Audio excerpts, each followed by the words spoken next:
வணக்கம், என்னோடய பேர் பூங்குன்றம். நான் புதுச்சேரி கரிகுலருக்கு பூர்ணாங்கப்பன்ற கிராமத்தில் வசித்து வருகிறேன்.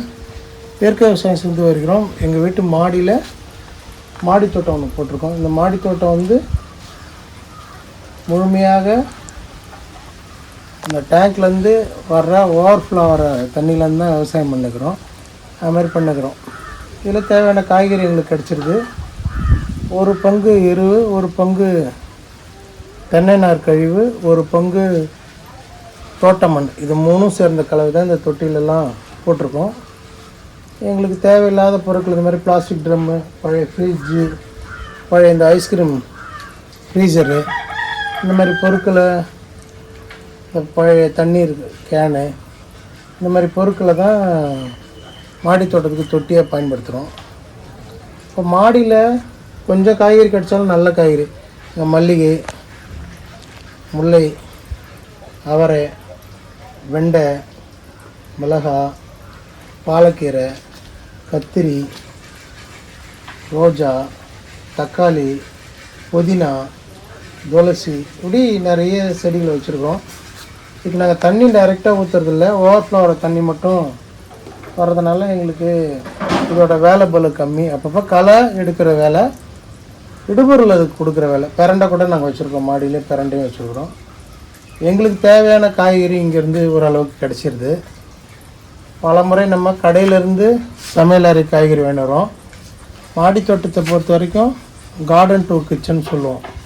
நிறைய தோட்டத்துலேருந்து சமையல் அறைக்கு நம்ம பசுமையான காய்கறிகள் நமக்கு இங்கேருந்தே கிடச்சிரும்.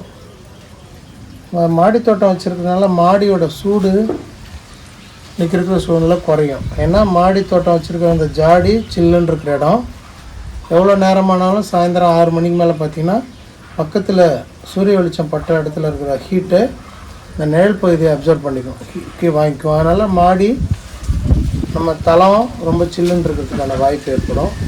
நமக்கு பசுமையான காய்கறி கிடச்சிடும். தேவையில்லாத தண்ணி வெளியே ஊற்றுறதை நம்ம தடுத்து மாடி தோட்டத்துக்கு விடுறது மூலமாக தண்ணியை வேஸ்ட் பண்ணுறதில்ல. நமக்கு தேவையான பூக்கள் கிடச்சிரும், காய்கறிகள் கிடச்சிரும், சில வகை பழங்கள் கிடச்சிரும். அதனால் நம்ம மாடி தோட்டம் இந்தமாதிரி மெயின்டைன் பண்ணுறோம். ரொம்ப குறைவான மெயின்டெனன்ஸ் தான். இன்னும் கொஞ்சம் நல்லா பண்ணோம்னா இன்னும் கூட நல்லா நம்மளால் காய்கறி நல்லா அறுவடை பண்ண முடியும். இந்த பாருங்கள், வீட்டுக்கு தேவையான பிரண்டை கிடச்சிரும், துளசி கிடச்சிரும். நீங்கள் இவ்வளோ கொத்தமல்லி பூ பாருங்கள், மல்லிகைப்பூ, இவ்வளோ பூ, ஒரு செடியில் இவ்வளோ பூ. இங்கே இருக்கிற இடுபொருள் தான் நாங்கள் கொடுக்குறோம். இதுலேருந்து வளர்கிற பூ தான் இது. இந்த மாதிரி வகை பூ தான். ஸோ இங்கே இருக்கிறத காய்கறி இங்கேயே நம்ம அதில் மணத்தக்காளி இருக்குது, இதில் அவரை இருக்குது, இங்கே இருக்கிற வெண்டை, பிரண்டை, பச்சை மிளகாய், புதினா, மறுபடியும் வெண்டை, பாலக்கீரை, இப்படி நிறைய காய்கறிகளை நாங்கள் உற்பத்தி பண்ணி எங்கள் தேவையை பூர்த்தி பண்ணிக்கிறோம். இந்த ஃப்ரிட்ஜு முழுக்க புதினா தான். புதினா நல்ல வளர்ச்சி, உடம்புக்கு ரொம்ப நல்லது. இதையும் நாங்கள் மாடி தோட்டத்தில் பண்ணுறோம். இந்த அளவுக்கு தண்ணி வரும்போது நம்ம சொட்டு நீர் பாசனம் பைப்பை க்ளோஸ் பண்ணிடலாம். க்ளோஸ் பண்ணுறது மூலமாக அதிகப்படியான தண்ணி வீணாகிறத நம்மளால் தடுக்க முடியும். ஒரு செடிக்கு தேவையான தண்ணி தடுத்தா போதும், மண்ணில் இருக்கிற தண்ணி வெளியே போகாமல் நம்மளால் தடுத்து கொள்ள முடியும். ஒரு வீட்லேயும் வாய்ப்பு இருக்கிறவங்க மாடி தோட்டத்தை பயன்படுத்தி அவங்களுக்கு தேவையான காய்கறியை அவங்களே உற்பத்தி பண்ணி தேவையான உணவுப் பொருளை அவங்களாலே உற்பத்தி பண்ணிக்க முடியும். இங்கே மாடியில் தோட்டத்துக்கு பக்கத்துலேயே பார்த்திங்கன்னா சோலார் பேனல் வச்சுருக்கோம். இது 3 கிலோவாட் சோலார் பேனலு. எங்களுக்கு தேவையான மின்சாரத்தை கிட்டத்தட்ட நாங்களே உற்பத்தி பண்ணிக்கிற அளவுக்கு எங்களுக்கு இந்த ஓப்பன் ஏரியாவில் எங்களுக்கு மின்சாரத்தை உற்பத்தி பண்ணிக்கிறோம். இப்போ பார்த்திங்கன்னா இந்த சோலார் பேனல் இருக்கிற இடம் நல்லா இருக்குது. அப்போ அந்த இடம் குளிர்ச்சியாக இருக்கும். அப்போ நம்ம சூரிய வெளிச்சத்துலேருந்து அறுவடை பண்ண இதை நமக்கு தேவையான மின்சாரம் நாள் முழுக்க பயன்படுத்துகிற மின்சாரத்தை இங்கேருந்து நம்ம உற்பத்தி பண்ணி இங்கேயே நம்ம பயன்படுத்தி கொள்கிறதுக்கான வாய்ப்பு மிக அதிகமாக இருக்குது. இதுக்கு அரசு மானியம் கொடுத்தாங்க. இந்த மானியத்தின் மூலம் 3 கிலோவாட்டுக்கு கிட்டத்தட்ட 78,000 ரூபா மானியம் கொடுத்தாங்க. 2 லட்ச ரூபாயில் கிட்டத்தட்ட 80,000 ரூபா மானியம் போனால் கூட நம்மளோட பங்கு 1,20,000 தான். இது எனக்கு பலனுள்ளதாக தான் இருக்குது.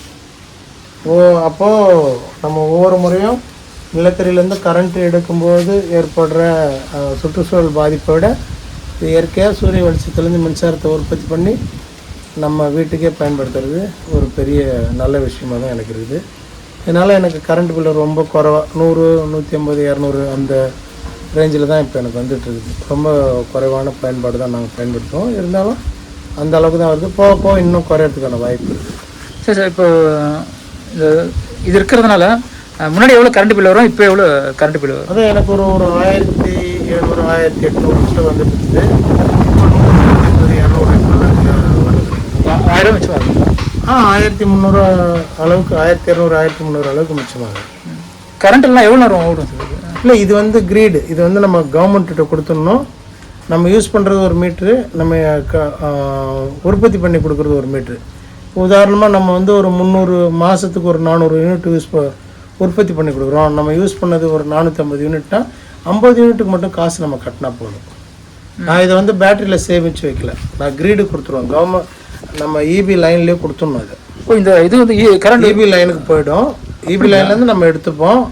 நம்ம உற்பத்தி பண்ணி கொடுக்குறது உதாரணத்துக்கு ஒரு 100 யூனிட்னா நம்ம பயன்படுத்துறது 90 யூனிட்னா இந்த 100 யூனிட்டில் 10 யூனிட் நம்ம எக்ஸஸாக தயார் பண்ணி கொடுக்குறோம். இதே 120 யூனிட் இருந்ததுன்னா நம்ம எடுத்து கொடுத்தது 100 யூனிட்டு, நம்ம பயன்படுத்துறது அதிகப்படியாக பயன்படுத்துறது 20 யூனிட்டு. அந்த 20 யூனிட்டுக்கு மட்டும் நம்ம பணம் செலுத்தினா போதும். பயன்பாடு குறைவாக இருக்கிறவங்களுக்கு இதுக்கு திருப்பி காசே கவர்மெண்ட்டில் கொடுக்குறதா சொல்கிறாங்க. உற்பத்தி அதிகமாகிடுச்சுன்னா திருப்பி காசே உங்களுக்கு கொடுப்போம். உற்பத்தி எப்படின்னா சார், வெயில் அதிகமாக உற்பத்தி அதிகமாக இல்லை, நார்மலான வெயில் இருந்துன்னா போதும். ஒரு 12, 13, 14 யூனிட்டு 15 யூனிட் வரைக்கும் உற்பத்தி பண்ணுறதா சொல்கிறாங்க. எனக்கு 12, 13 யூனிட்டு சராசரியாக வந்துட்டுருக்குது. ஒரு நாளைக்கு என்னால் உற்பத்தி பண்ண முடியுது. சரி சார், இப்போ வந்து கரண்ட் ஃபுல்லாக இல்லைன்னு வச்சுங்களேன், இதை வச்சு என்ன நம்ம வீட்டில் இருக்கிற எல்லாத்தையும் யூஸ் பண்ண முடியுமா? இல்லை, அது கிடையாது. அந்த மாதிரி நான் சிஸ்டம் பண்ணல. நான் தான் மறுபடியும் சொல்கிறேன், கிரீடு கொடுத்துருவோம். கவர்மெண்ட்டுக்கு கரண்ட்டை கொடுத்துருவோம், லைனில் போய்டும்.